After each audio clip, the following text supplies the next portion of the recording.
जो शारीरिक, प्राणिक, मानसिक, बौद्धिक और आध्यात्मिक 5 प्रकार से सक्षम होगी। और इन पांचों को मिलाकर कहें तो सर्वांगीण विकास की बात की। सर्वांगीण विकास यानी सभी अंगों का विकास, उसके शरीर का विकास, उसके मन का विकास, उसके प्राण का विकास, उसकी बुद्धि का विकास और उसके चित्त का विकास। चित्त क्या? जो मनुष्य की कल्पना है उस कल्पना को साकार करना।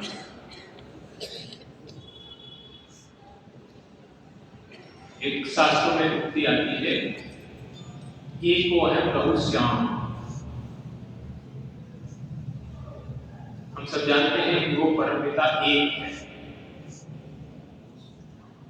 अपने विद्यालयों में एकता पत्र के माध्यम से हम भैया बहनों को बताते हैं, आचार्यों को बताते हैं, स एक एव प्रभुरद्वितीयः, वो ईश्वर एक है। उस एक ईश्वर ने अनेक रूप धारण किए और इसलिए कहा कि एक से बहुत हो जाऊं, ऐसी कल्पना मन में थी और अनेक रूप हो गए। हम सब मानते हैं कि सब में वही ईश्वर है, उसी ईश्वर का अंश है।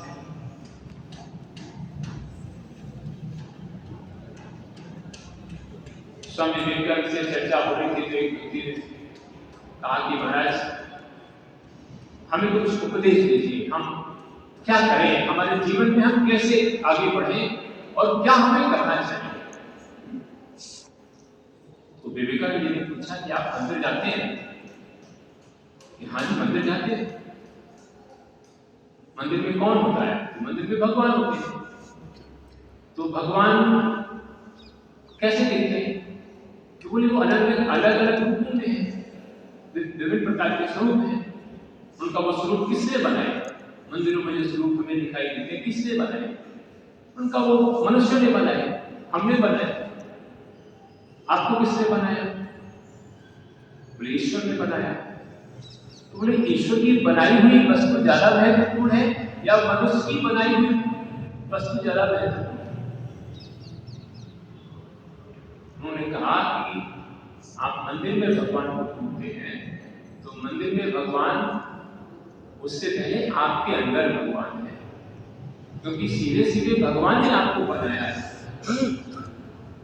और इसलिए उन्होंने कहा कि अगर आप इस मनुष्य की चिंता करते हैं, इस प्राणी की चिंता करते हैं, तो आप भगवान की पूजा ही करते हैं, ये मानना चाहिए। समाज में ऐसे बहुत से लोग हैं जो दुखी हैं, पीड़ित हैं, संसाधन से युक्त नहीं हैं, उनको ठीक से भोजन नहीं मिलता, उनको ठीक से रहने के लिए छत नहीं मिलती, वो ठंड की रात में भी ठिठुरते रहते हैं। वो परमात्मा के ही रूप है ये मानकर कभी हमने विचार किया?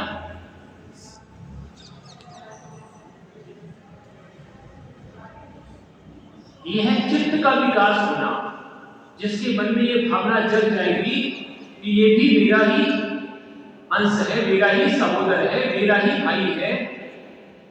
उसका दुख अपना दुख लगने लगेगा तो हमारे चित्त का विकास होगा। जो 5 विकास की बात की, शरीर का विकास, प्राण का विकास, मन का विकास, बुद्धि का विकास और चित्त का विकास, ये विकास उस छात्र में हो, उस भैया बहन में हो जो हमारे विद्यालय में पढ़ते हैं। इसके बाद उसकी और विशेषता बताई कि वो जो बच्चा है, जो पीढ़ी है जो हमारे यहाँ निर्माण हुई है, उसके अंदर राष्ट्रभक्ति की भावना भी हो, वो हिंदुत्वनिष्ठ भी हो। कैसे होगा? तो उसके लिए शिक्षा की प्रणाली देनी पड़ेगी। तो इसलिए हमें एक ऐसी राष्ट्रीय शिक्षा प्रणाली का विकास करना है, ऐसी राष्ट्रीय शिक्षा प्रणाली बनानी है जिससे ये सारे गुण आएंगे।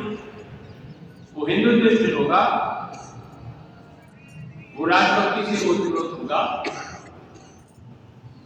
उसका शरीर सबल होगा, उसका मन शांत होगा, उसका प्राण संतुलित होगा, उसकी बुद्धि विवेक होगी, उसका चित्त प्राणी के अंदर स्वयं की भावना को अनुभव करने वाला होगा। गांव, नगर, वन, गिरी कतराओं ऐसी जगह रहने वाले अपने बंधु बांधव जो वंचित हैं, अभावग्रस्त हैं, उनको वो अपना समझेगा, उनकी कुरीतियों को, उनके अन्याय को दूर करेगा। ऐसी युवा पीढ़ी चाहिए। तो इस काम के लिए बहुत सारे काम विद्या भारती जो कर रहे हैं। तो केवल शिक्षण करना यही विद्या भारती का कार्य नहीं है।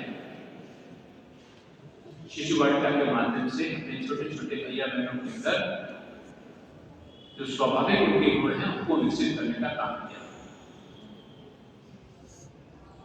समर्थ भारत करके एक प्रकल्प शुरू किया जिसमें बच्चे के जन्म से पहले कल्पना की जाती है कि कैसा बच्चा चाहिए। नव दंपति पहले विचार करता है मुझे संतान, कैसी संतान चाहिए,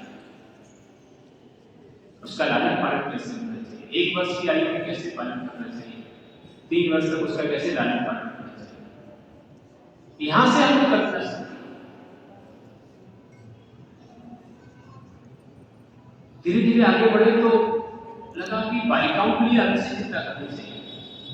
बालिकाओं के कुछ नैसर्गिक गुण होते हैं, उनको अलग से उभारना चाहिए, उनकी प्रतिभा को आगे बढ़ाना चाहिए। इसलिए अलग से बालिका शिक्षा का विषय, बालिका शिक्षा को लेकर आगे बढ़े।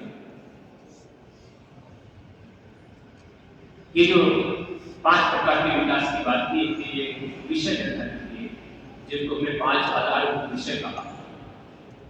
शारीरिक शिक्षा, योग शिक्षा, संगीत शिक्षा, संस्कृत शिक्षा, नैतिक और आध्यात्मिक शिक्षा।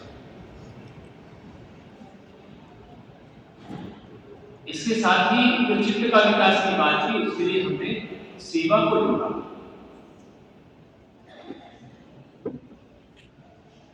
विवेकानंद ने कहा था कि दरिद्र नारायण की सेवा ही भगवान की पूजा है। उन्होंने कहा जो आप मंदिर जाते हैं भगवान की पूजा करने के लिए, और अगर दरिद्र नारायण की पूजा करेंगे, जो सेवा बस्ती का वंचित व्यक्ति है उसकी सेवा करेंगे, तो वही भगवान की पूजा बनी है। और इसलिए युक्ति हमारे समाज में चलती है, नर सेवा नारायण सेवा। ऐसे सेवा को कार्य को शुरू किया। अपने मेरठ प्रांत में इसमें 150 सेवा के कार्य चल रहे हैं, जिनमें शैक्षिक संस्कार के लिए जिनको हम बोलते हैं अधिकतर तो वही है। इसके साथ सिलाई के केंद्र भी है, कुछ ब्यूटिशियन के भी केंद्र चलते हैं, कंप्यूटर की कोचिंग के केंद्र चलते हैं। ऐसे विभिन्न प्रकार के सेवा के कार्य प्रारंभ हुए।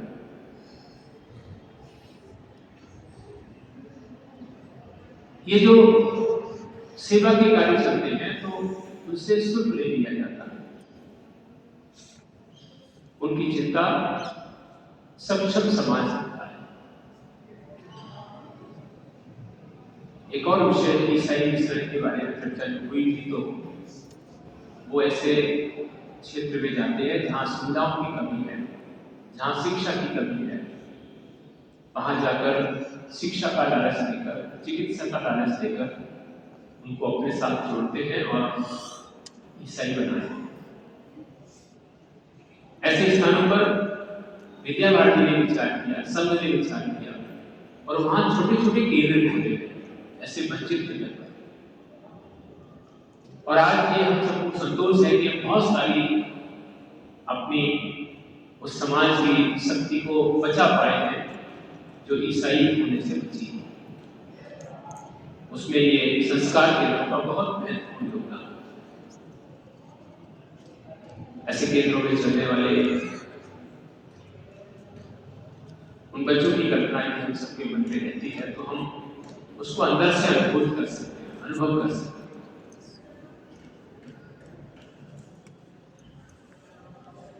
जिस स्थान पर हम रहते हैं, जिस वातावरण में हम रहते हैं, यहाँ ईश्वर की कृपा है, सब प्रकार के संसाधन हैं। हम 3 बार 4 बार भोजन कर सकते हैं, हम अच्छा भोजन कर सकते हैं, लेकिन कल्पना करें ऐसे भी इस देश के ऐसे क्षेत्र हैं जहां एक समय का भोजन भी कठिन पड़ता है।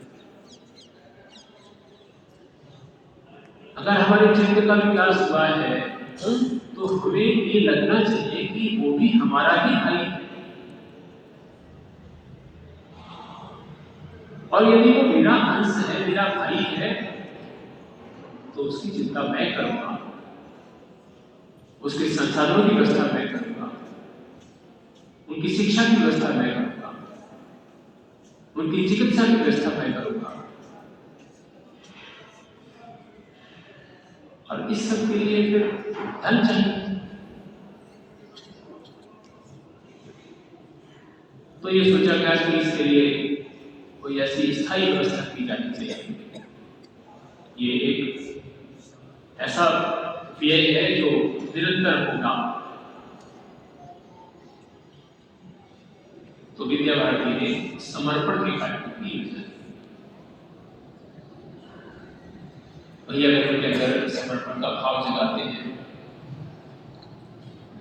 कुछ समाज को देने का भाव जगाते हैं।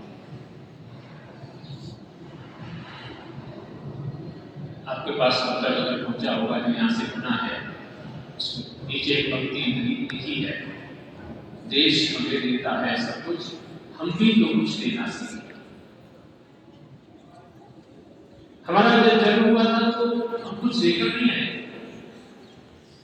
हमने जो कुछ भी लिया है इस समाज से लिया।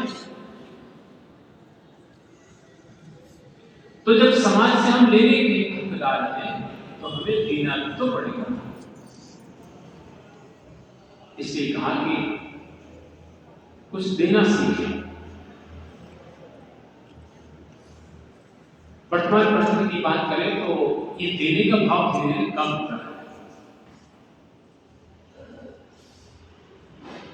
परिवार में 1 या 2 बच्चे हो रहे हैं, जिनके परिवारों में 1 बच्चा है उसको किसी को देना ही नहीं पड़ रहा, जो कुछ भी है सब उसके लिए। जब 4 भाई थे तो परिवार में कोई चीज आती थी 4 जगह पड़ती थी, उसको देने का भाव उसके अंदर चलता था। अगर 4 पैसे में तो कहते एक भैया को दे, एक अपनी बहन को दे, एक उसको दे, वो भाव खत्म हो रहा है। तो जो देने का स्वभाव है अगर वो खत्म हो जाएगा तो जब वो बचपन से नहीं सीखेगा तो बड़ा होकर वो सोचेगा ये सब मेरा है। ये जो भोगवादी संस्कृति है पश्चिम की, वो धीरे धीरे बढ़ रही है। हमारी संस्कृति तो भोगवादी नहीं है। इस विचार को विवेकानंद जी ने दुनिया में दिया था, वो संस्कृति थी त्यागमयी संस्कृति। इस जगत में जो कुछ भी है वो सब ईश्वर है, और हम जो भी देते हैं ईश्वर से लेते हैं, और कुछ देते हैं तो ईश्वर को ही देते हैं। इसलिए हमारे यहाँ त्याग की भावना कही गई। ईशावास्यमिदं सर्वं यत् किंचित् जगत्यां जगत् तेन त्यक्तेन भुञ्जीथा मा गृहा कश्चित् धनम्। हम तो किसी के धन का लालच नहीं करते, किसी के धन की इच्छा नहीं करते, हमारी संस्कृति हमें सिखाती है, लेकिन देने का भाव हमारा सबसे पहले आता है। एक ब्रह्मचारी एक परिवार में जाते हैं, दरवाजा